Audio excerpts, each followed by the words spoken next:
आइब्रड 500 liquid का brand name Abbott laboratories है। ये सिरप 120 मिलीलीटर पर मुश्तमिल होता है। इसकी कीमत 90 रुपए है। जी हर मेडिकल स्टोर से आपको आसानी मिल जाएगा। इस सिरप के इंग्रेडिएंट्स की बात कर लें तो इस सिरप में फेरियस सल्फेट की मिकदार 131 मिलीग्राम होती है। इस सिरप में फेरियस सल्फेट की मौजूदगी की वजह से अनीमिया यानी खून की कमी को ये सिरप पूरा करता है। जिस्म में खून के सुर्ख खुलियात में इजाफा करता है। बच्चों में पीली रंगत को सुर्ख रंगत में तब्दील करने के लिए बहुत मुफीद सिरप है। भूख की कमी को दूर करता है। खाने पीने की ख्वाहिश को बढ़ाता है। कमजोर और दुबले पतले बच्चों को मोटा ताज़ा बनाने में अहम किरदार अदा करता है। ये बच्चों में वजन में इजाफा करता है। उसके बाद इसमें विटामिन B12 की मिकदार 6.25 माइक्रोग्राम होती है। विटामिन B12 भी नर्व्स को मजबूत करता है। जिस्म में खून और असाबी खुलियों को सेहतमंद रखने में मदद करता है। जिस्म में DNA बनाने में मदद फराहम करता है। थकावट और कमजोरी को दूर करता है। इसमें विटामिन C की मिकदार 125 मिलीग्राम होती है।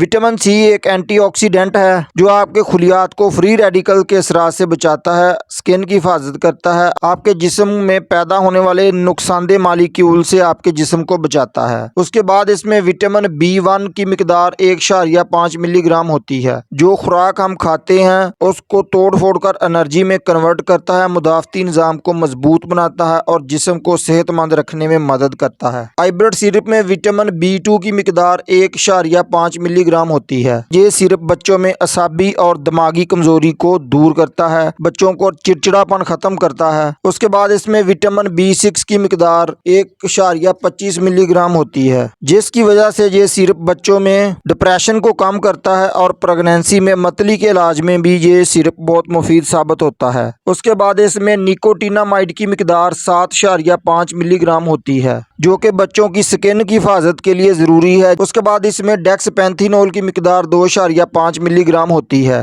डेक्सपेंथिनोल स्किन की हिफाजत के लिए जरूरी है, जो स्किन के घाव और जख्म को जल्दी ठीक होने में मदद फराहम करता है। दोस्तों, अभी तक अगर आपने सेंगोबियन सिरप के फ़वाइद पर मेरी वीडियो नहीं देखी तो वो जरूर देख लें। इस सिरप के साइड इफेक्ट्स की बात कर लें तो इसमें आयरन की मौजूदगी की वजह से पखाने की रंगत स्याह हो सकती है, डायरिया का मसला बन सकता है, कब्ज का मसला बन सकता है, मुंह का जायका बदल सकता है, स्टोमक अपसेट हो सकता है, एलर्जी का मसला भी बन सकता है। एलर्जी का मसला बने तो फौरन इस सिरप का इस्तेमाल बंद कर देना चाहिए। तरीका इस्तेमाल की बात कर लें तो बड़ों के लिए 2 चाय के चम्मच रोजाना 2 मरतबा खाने के बाद, शीरखार बच्चों और बड़े बच्चों के लिए 1 चाय का चम्मच रोजाना 2 मरतबा खाने के बाद या अपनी डॉक्टर की हिदायत के मुताबिक इस्तेमाल करें। दोस्तों, उम्मीद है आज की इन्फॉर्मेशन आपको जरूर पसंद आई होगी। वीडियो को एक लाइक कर दें और चैनल को सब्सक्राइब कर लें। मिलते हैं इंशाल्लाह अगली वीडियो में। अल्लाह आपको इज्जो मान में रखे। अस्सलाम वालेकुम।